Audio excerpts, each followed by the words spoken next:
Tegan, thanks for being here today on the eve of your travels, and we're excited to learn about the Youth Media Awards. I am looking forward to sharing with you all. Thank you. Oh, I went too far. Now, okay, there we go.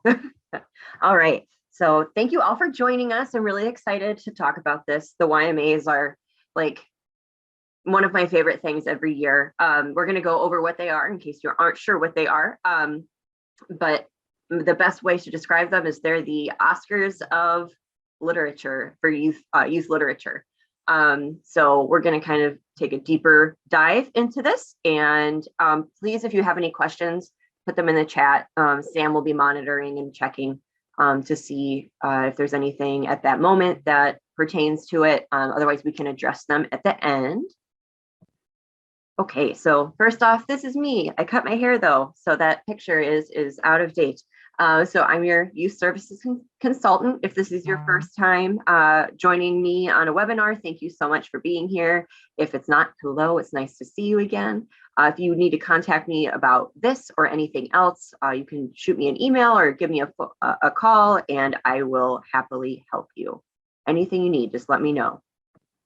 So Youth Media Awards. YMAs, what the heck is that? What are they? I know when I started as a librarian, I'd vaguely heard like Newbery, Caldecott, well, when I started at a library, and I knew awards for books were a thing, but I never realized how big and special and important these were. And then I started working in teen services and discovered the Prince Award. And I made a goal, my ultimate librarian goal at that point was to be on the Prince Committee, and that came true. We will talk about that in a little bit. So first, we're going to talk about the Youth Media Awards and what they are and how they got started. So I'm going to just read to you what the website says about the YMAs. So each year, the American Library Association honors books, videos, and other outstanding materials for children and teens. Recognized worldwide for the high quality they represent, the ALA Youth Media Awards, or YMAs, include the prestigious Newbery, Caldecott, Prince, and Coretta Scott King Awards, guide parents, educators, librarians, and others in selecting the best materials for youth. Selected by committees composed of librarians and other literature and media experts, the awards encourage original and creative work in the field of children's and young adult literature and media. So, as we're going to talk about later, if you're new and you're like, I don't even know what to select, I don't know what to buy, this is gold. Every year when this list is announced, you make sure those books are in your collection because people will immediately want to come check them out. It's really great if you can hop on to your wherever you purchase, wherever you buy from, when they announce them in that morning. I know, for example, I just went to put in something on hold from Des Moines Public. That's my local library, and all the books had a ton of holds on it before I even jumped on. So it's wonderful seeing how excited people are about these. So how did this get started? It all started with the Newbery Award, which was started in 1922. So this year was its 100th year, which is really exciting. That committee had a great chance to be the 100th committee, and the book, that's such an honor for it to be the 100th. It's really exciting to see how far the Youth Media Awards have come since this was started. So this was started by Frederick G. Melcher. He was a book publisher, and he approached ALA's meeting of the Children's Librarian section, which is now ALSC. So American Library. Yes, I'm totally. Whew, sorry. It's been a long week. We had summer reading training yesterday, and I'm getting tongue-tied. Which is now ALSC. So he chose to pitch this to be named after an 18th century bookseller named John Newbery, and he promoted it as a way to encourage original creative work in the field of books for children, to emphasize to the public that contributions to the literature for children deserve similar recognition to poetry, plays, and to novels. And it also gives librarians who make it their life work a chance to encourage children's reading interest. So ALA and the Children's Librarians section enthusiastically accepted this, and they gave the first award in 1922. And you might be wondering, what book was it given to in 1922? And it was The Story of Mankind by Hendrik Willem van Loon. So this book is still published today. I found many different updates of it. So it's something that you can still find. It would be neat to say like, hey, this is the original Newbery winner and this is in my collection. So that book was a classic history of all ages for all ages. So it was quite different from what we're seeing in Newbery titles today, but it's really fun to see the evolution of children's literature when you go back and look through all of the lists of previous winners. So now we all know, well, the Newbery, in case you weren't sure what the Newbery was, is generally around middle grade tends to be picked for Newbery, sometimes YA, sometimes picture books, but mostly middle grade titles tend to win the Newbery. And we're going to discuss a little bit more of the other age groups. So I'm going to run through the other awards that are at the YMAs. There's quite a few. It's really grown a lot from just the original Newbery. So the Alex Awards, this started in 1998, and these are adult books that would appeal to teens ages 12 to 18. And there's not just one book one book winner. There's about 10 that they give this award to every year. And you can find those on the Alex Awards page. The ALA Youth Media Awards page has a listing of all of these. There's PDFs you can download, and you can see everything that they've selected over since 1998. There's the Coretta Scott King Awards. There are 3 awards. There's an award for an illustrator, award for an author, and a combination Coretta Scott King John Steptoe Award for a new voice. And the 50th anniversary of the Coretta Scott King Award was in 2019. And the Coretta Scott King Award is for African American authors. There's also the Coretta Scott King Virginia Hamilton Award, which is a Lifetime Achievement Award. This year it was awarded to Nikki Grimes. If you haven't read her yet, I highly suggest her. She was actually one of the Prince Honor books when I was on the committee.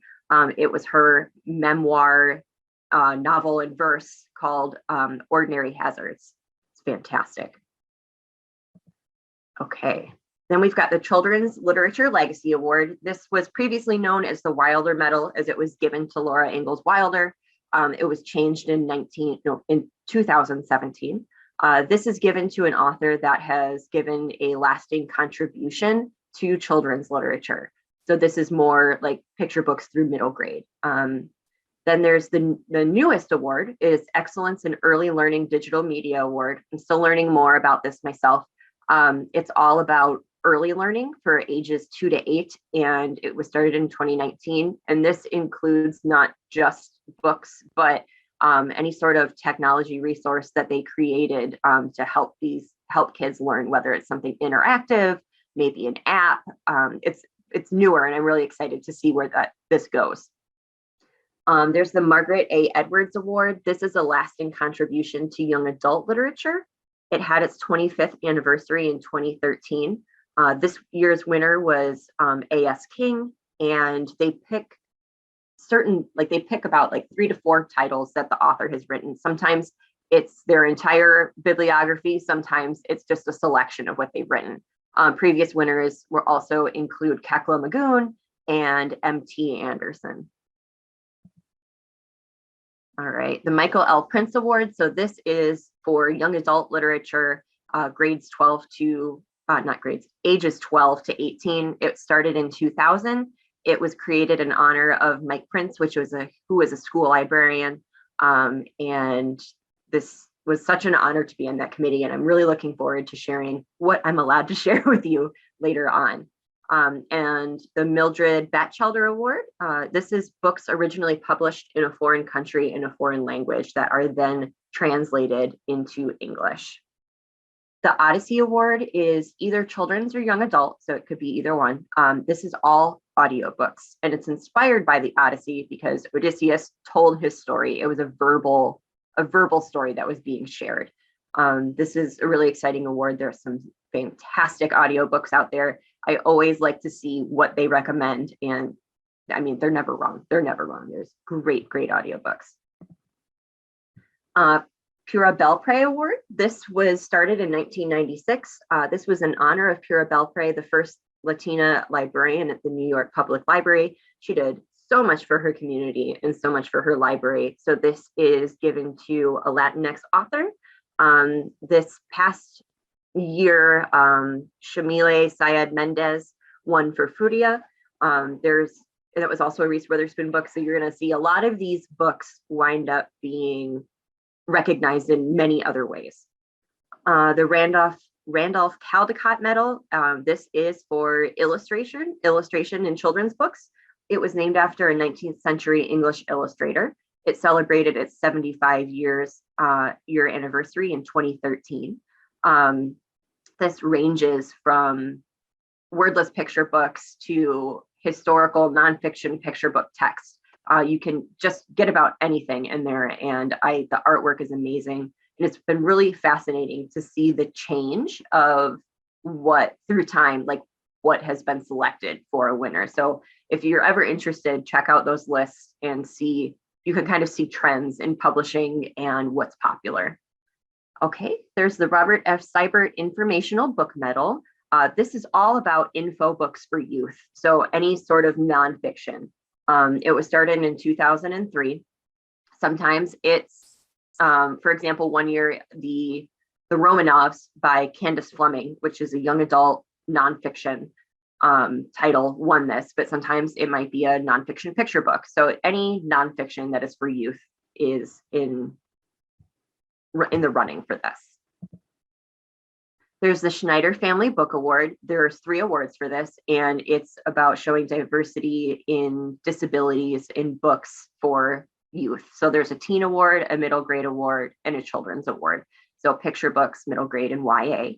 The Stonewall Book Award. This is sponsored by the ALA's Rainbow Roundtable. It used to be known as the GLBT Roundtable.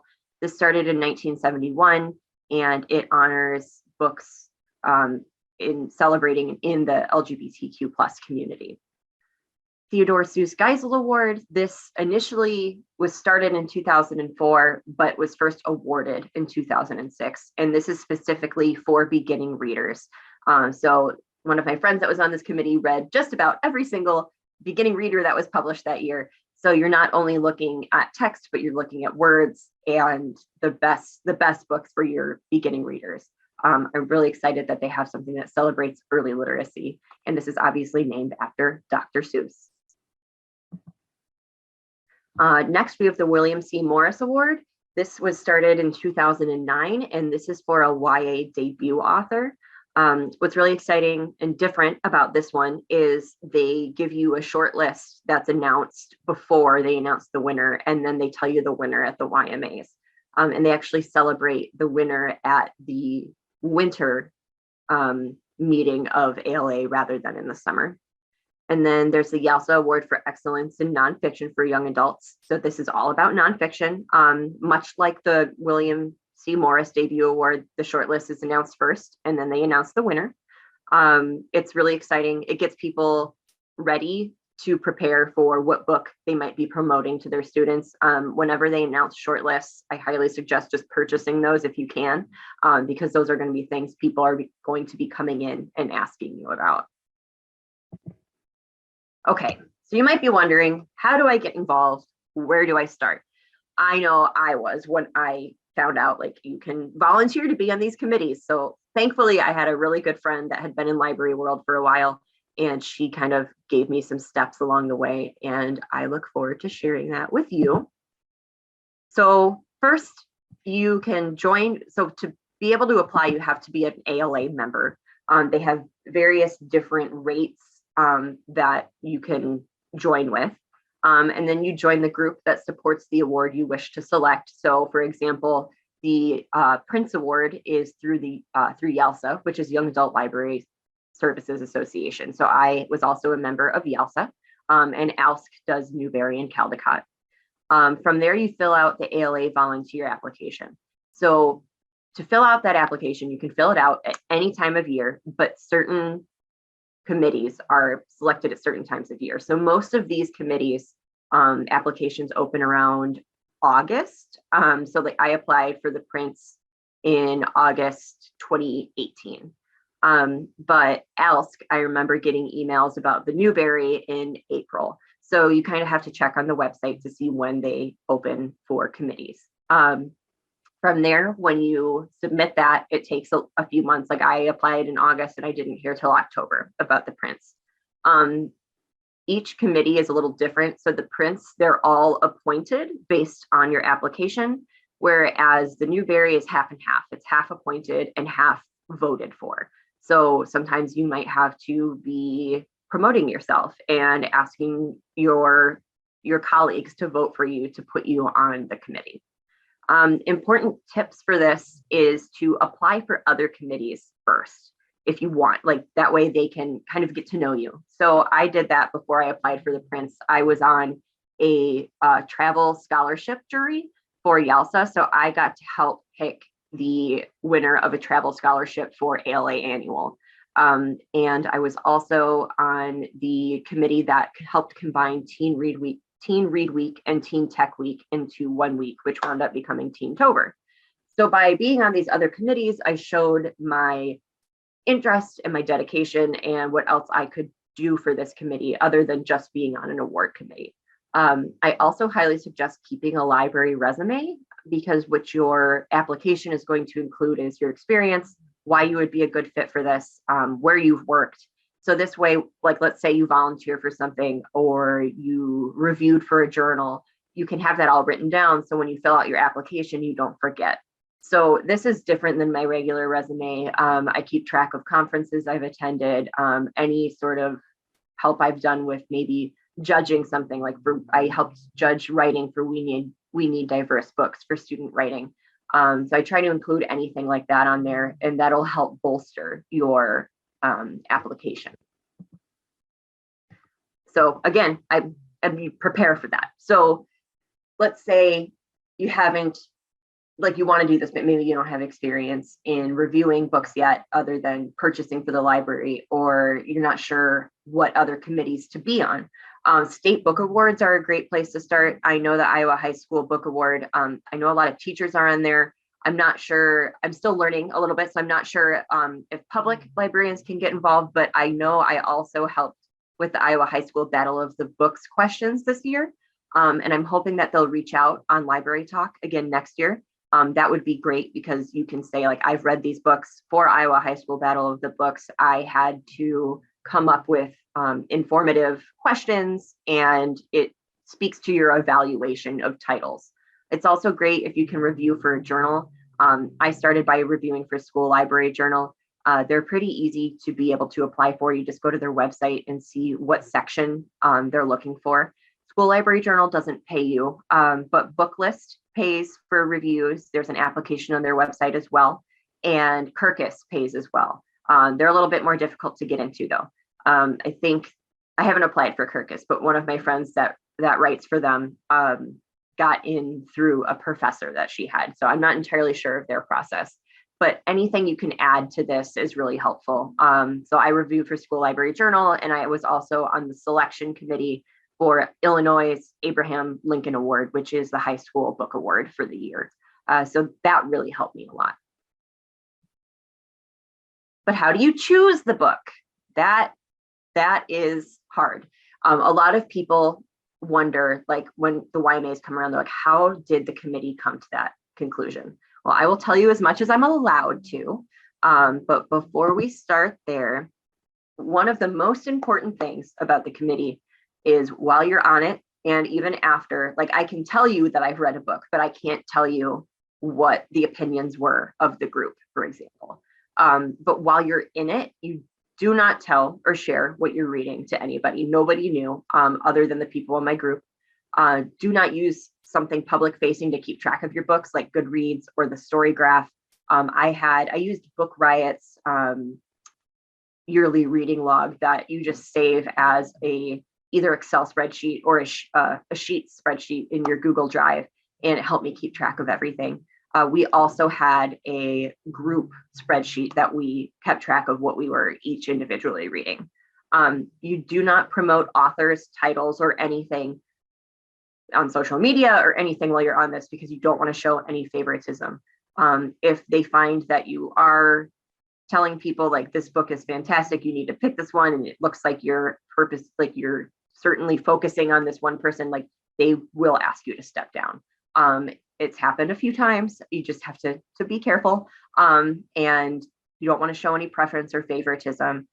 And it's hard, you know, not to talk about, like, I still recommended books to my teens at the library. I still purchased books because that was different than what I was doing, but nothing on social media. My Goodreads basically had nothing happen to it for a year. And then after I was done, I went back in and I added all the books that I read, but I didn't rate them. That's something that's just a safety precaution. So that way you don't have to worry about showing any preference towards anything. Okay. So I was on the 2020 Prince Committee, and I just made this slide so I can tell you the story as I experienced it rather than trying to explain on a slide. So our winner was Dig by A.S. King. I just have to plug it here. It is fantastic. I love it.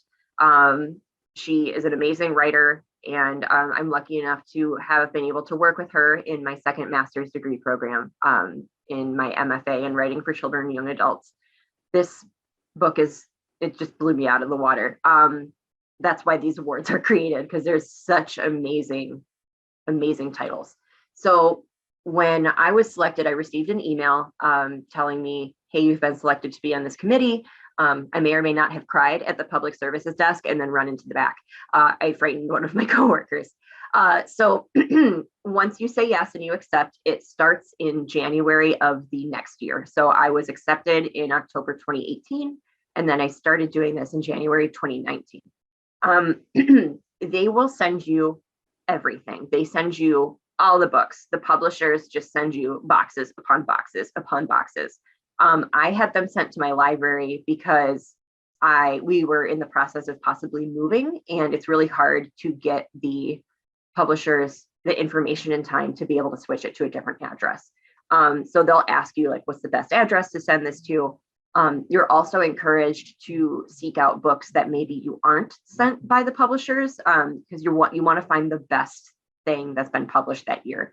The Prince includes nonfiction and fiction, graphic novels, prose, novels in verse. There's no limit other than the age group that it's published for. So there was tons of books that I received. There were other books that I found in library journals that maybe we weren't sent, and I read a review of, and I was like, oh, this would be a really good one to read. So I would seek that out on my own. We had a spreadsheet where we shared if we thought it should be considered or not. And then if it was to be considered, the whole group would read it. We met once a month virtually, and then we met before COVID. We met in June at ALA in DC, and I spent 2 or 3 days with my group, about 12 hours a day, discussing the books that we had at that point in time. And then we continued to meet virtually.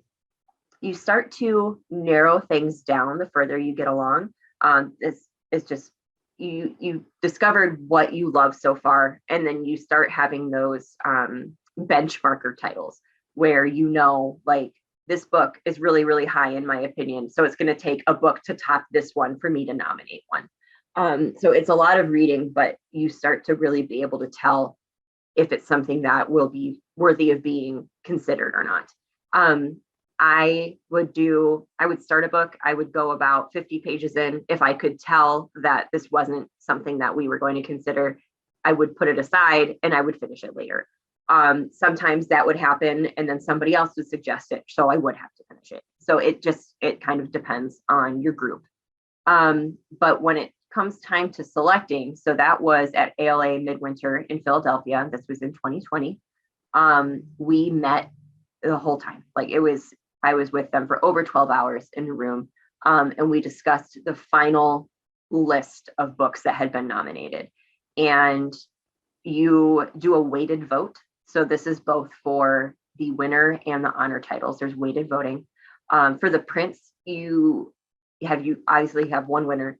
You can choose to have no honor titles, or you can choose to have up to 4. My committee chose to have up to 4, but you could pick just one honor title. You could pick 2, you could pick 3. It depends on what your committee thinks and what titles you have that year.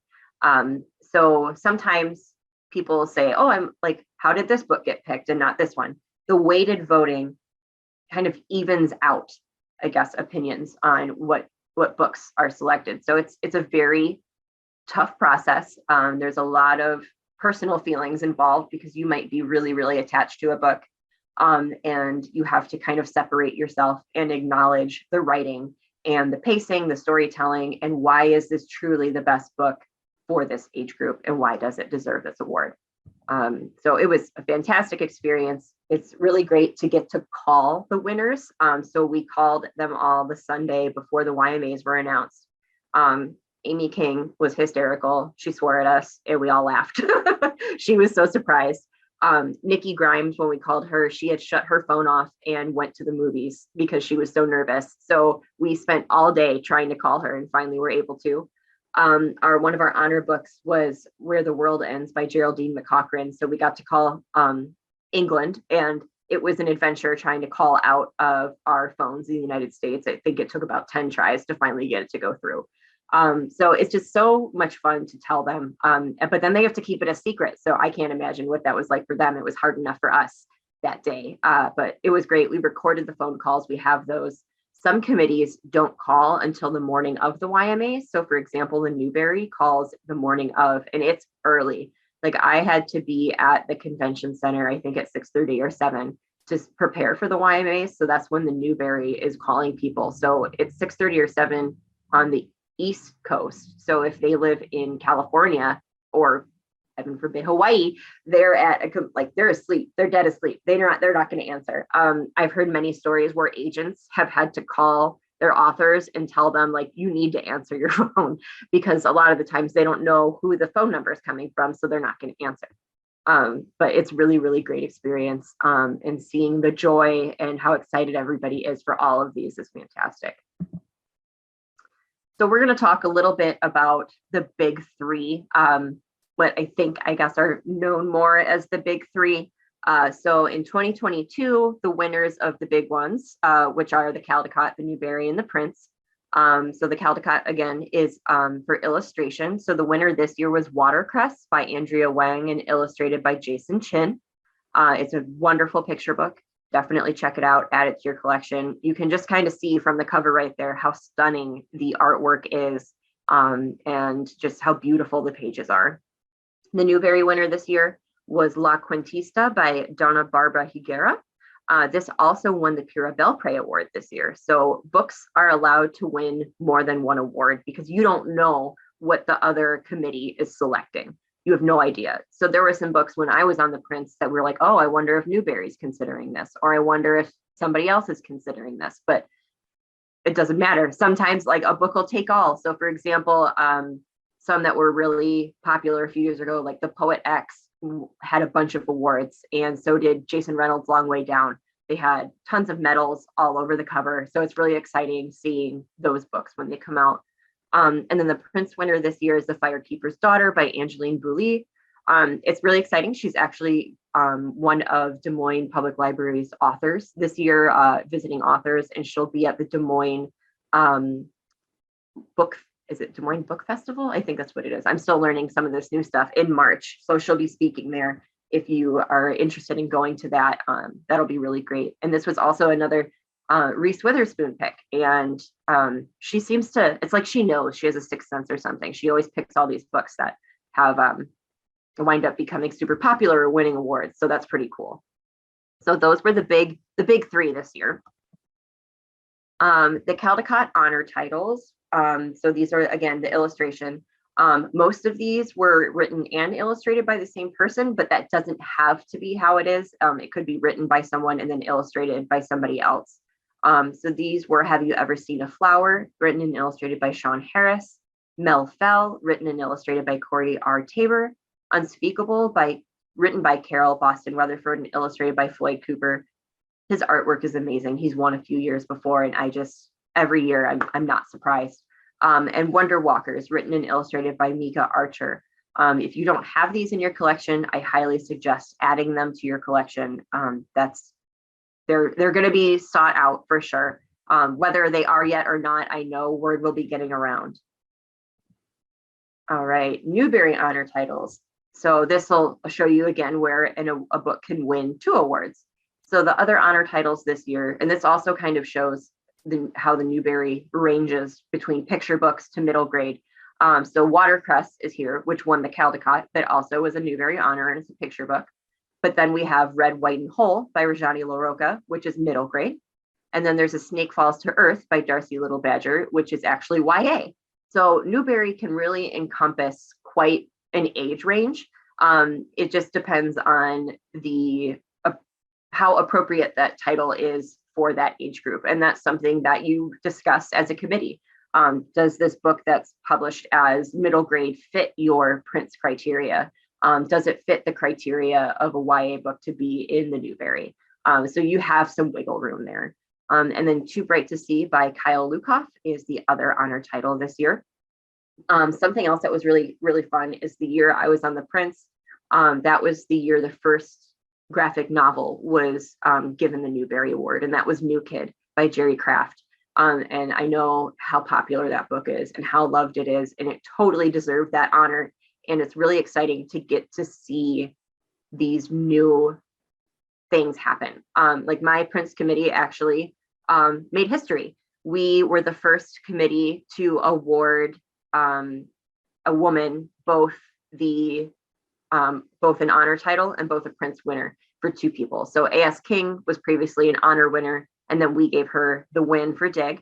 And then Geraldine McCaughrean was a previous Prince winner, and then we gave her an honor for Where the World Ends. So in 1 year, we managed to have 2 female authors become winners of both, where it's only been men previously. So that was really exciting. And it's things you don't anticipate, things like that you're like, oh my gosh, I can't believe we did that. I didn't even think about it. It's truly wonderful. All right, the Prince honor titles this year, Concrete Rose by Angie Thomas. That's the prequel to The Hate U Give, which was a Prince honor as well previously. Last Night at the Telegraph Club by Melinda Lowe, which was the winner of the National Book Award this year. It's fantastic. I highly suggest it. Revolution in Our Time by Kekla Magoon. She was also on the short list for the National Book Award, and she's previously won the Margaret A. Edwards Award. Kekla is amazing. She teaches at my program as well, and I highly suggest anything that she's written. Starfish by Lisa Phipps. This was a debut novel this year, and it's middle grade, but it's very relatable to many readers, and I can see why it was picked for a Prince honor title. It's a novel in verse. It's a fantastic audiobook. I highly suggest reading it if you haven't yet. I know a lot of your readers will connect with this, and I think they'll really enjoy it. I definitely think it's one you should add to your shelf. So other ways you can get involved. Let's say maybe you're not ready to be on the committee yet. Maybe you want to get some other things done. You have too much on your plate. You're allowed to suggest titles. So you can go to the webpage of all of these awards, and there will be a submission form saying, do you have a suggestion for a title? They'll ask you your name, they'll ask you an email, they'll ask you the title, and then it'll say, why are you suggesting this award, this book for this award? And you can share that you think it's a great suggestion based on age range, and you like the writing and the characterization. So I suggested a book for the Alex Awards when I was on the Prince, and that book wound up, whether I'm sure I'm not the only one that recommended it, but that one wound up winning an Alex Award. So it's really cool to be able to kind of get involved in that and help the committee maybe see a book that they didn't think of otherwise. Also, with All Iowa Reads this year, I want to start a process for librarians to be able to suggest books that we read for that committee. So keep an eye out for that coming out in the future. It'll just be a simple Google form, and you can fill it out and say, hey, like, I think you all should read this. This is a great book. There's just certain guidelines you have to follow. And I think I talked really fast, so I'm really sorry. Were there any questions in the chat before I keep moving on? All right. Oh, Sam, thank you for sharing. Hey, no, I actually was just chiming in to say, I don't see we have any questions. Oh yeah, and I put the link to Avid, the Des Moines authors visiting in Des Moines is what AVID stands for. Thank you, because I knew it was AVID, but I couldn't. I'm still trying to remember all the new things that I'm learning. So yes, of course, that's really only an event accessible in the Metro. I think they are streaming. They have streamed some of them in the past, but I think this year they are anticipating being all in person. So I'm happy to answer any questions. We can talk more about everything if you're interested. I'm sorry I talked so fast. I'm still learning on timing my stuff out. So I have apologize. a question for you, but I don't know Yes. if it's like too on the spot. No, it's okay. Okay, so here's my question. We often talk about these award winners as great collection development tools, and I think that's totally right. What what advice do you have if and so we routinely purchase them, down the road, but you brought up the example that the Newbery has been in existence since the early 1900s. Obviously, at some point, some of these titles could earn a status of problematic potentially, or we've learned that they're not sensitive towards a certain group of people, or they're perhaps downright problematic. So what do we do when our sort of collection development tools collide, when a title that's won an award is suddenly we want it out of our collection for whatever reason? So that's personal.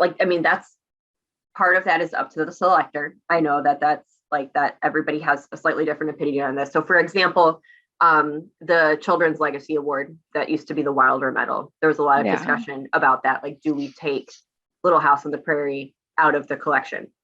And I think that they handled that really well. We're changing the title. We're not taking the award away. It's just we're acknowledging that the portrayal of certain people might not have been done in a sensitive manner or in a correct way.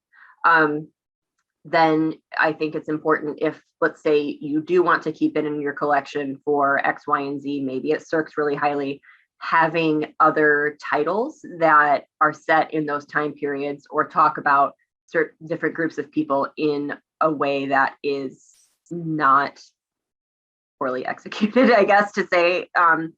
And it's okay if you take it out of your collection. It's fine. Like, sometimes some of these books are, even though they won awards, they might not be republished because they're older. And if it falls apart and nobody's looking for it, that's okay. Like, there were copies of Prince titles in my YA collection that just didn't check out. So I had to read them. Just because it won an award however many years ago doesn't mean that it's still popular now. I mean, if you think about that with movies too, like, yes, that person won an Oscar, but then I found out that they did something horrible. You can get rid of that movie. You don't have to watch it again. So you don't need to keep it just because it's an award winner. Right. You don't apply your normal collection development tools. Yep. There's a question in the chat from Alex. At our library, the YALSA award winners do not circulate as well as we would hope. And you kind of just alluded to this. How can we creatively highlight and promote? Do you have ideas? Yeah, great question. I tried to do this a lot with the, like when I said I had to weed the one Prince winner, I did a display. Obviously displays are helpful if you can do that. I tried to get them involved, like the teens involved with the winners. We did like a mock Prince where Dr. Seuss was, sorry, I had my questions up. Let me finish talking about this one and then I'll gotta click away. Oops, I went back. Oh, don't ignore that. That was, okay. So if you can find a way to get them involved, like there's plenty of mock Prince, mock Newbery, mock Caldecott groups where people suggest titles that they think might win. If you could create even a program at your library for your avid readers and say, hey, these books might be like, these are some really popular books this year, they might be considered for awards. Like, you could have your patrons read some and give feedback. You could even just have a little like thing set up where they can vote. Like, you can have 2 books set out and say, which one do you think would win an award this year, to just kind of highlight and teach them what these titles are. And even around like Oscar season, you could set up a display that's like library Oscars to kind of teach them, because it's hard right off the bat to say the Youth Media Awards and they don't know what you're talking about unless they're in the book world.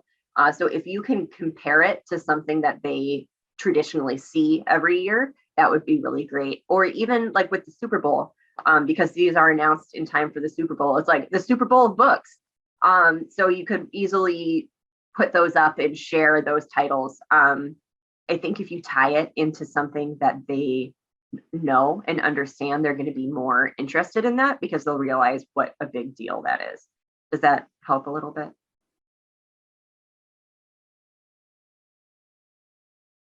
No, okay. And I'm happy to talk more about any. Yeah. No, I think that's helpful. My Zoom got hidden. I always love making anything into a competition, and it's not just because I win everything. No, I'm just kidding. I just happen to be very competitive, so I always think that's fun. We have another question in the chat. I don't know if you saw it here. You mentioned the Wilder Award changing its name, but the Dr. Seuss Award did not change.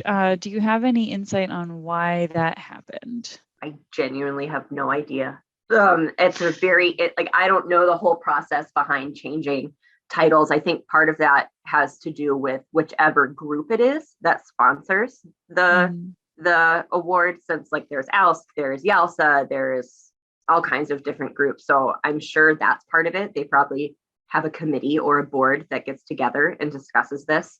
I also wonder if they have people reach out to them. Like I have no idea if any of this is true. So just take this with a grain of salt. I don't know if they have people reach out to them and say, hey, I find an issue with this. Maybe we should change it. I don't know if that will happen with the Geisel Award in the future. I'm very curious. Especially, I also wonder if it's just because like it was recently this past year when everything happened. I don't know if maybe they're in the process of talking about this. They very well could be. I don't know.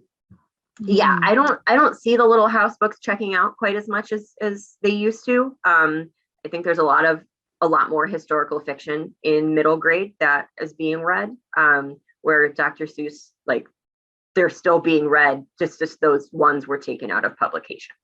So I'm sure that impacts it as well. Yeah. Did you talk about All Iowa Reads as an opportunity for folks to get involved if they're interested? I might have missed the the plug. So definitely. So I'm going to have something come out for you to suggest titles, because we absolutely would love suggestions, because the way it works right now is members of the committee nominate titles. But like we said, we don't know everything. We can't read everything. We need suggestions from other people. So I'm going to get that put out fairly soon. So that way the committee will have a chance to pick up these suggested reads. And then next year, so because I came in the middle of the committee this year, Nancy had me keep whoever was interested staying on for this year. So next year, I'm going to have an application form that will go out for you to apply to be on the committee, which I'm super excited about. And I really want the All Iowa Reads to be a place for you to get experience and a chance to participate in something like this, and to be able to put it on your resume. And then in the future, I find out that everybody on my All Iowa Reads, Kids All Iowa Reads committee was on the Newbery, or we're on the Prince or the Caldecott. Doing it at the state level is such a great experience and great opportunity to try this and make sure it's something that you're interested in. And it's a lot of work. You have to be prepared to, like, my husband was always like, are you just I'm like, I'm not just reading. Like, I have to read this for this committee. So you have to kind of be prepared to be like, don't bother me right now. And you won't get to do a whole lot of pleasure reading. Every now and then I would sneak like a pleasure book in just for the sake of giving my brain a break. But you have to really be prepared to get going. And there's also, what I didn't mention that I should have, there's also list committees you can be on. So for example, I was on the Best Fiction for Young Adults committee one year, and that comes up with a final 10 titles. This year it was 11 because they were torn at 2 of them. They couldn't, so they made it an 11. So that almost was more reading, because you have to create blog posts every week of titles that you suggest, and then your committee votes on them and narrows it down. So that's really interesting. And then that one's fun because you get team feedback from active participant team patrons on the titles that you selected. So you can find out like if they actually like the book that you picked or not.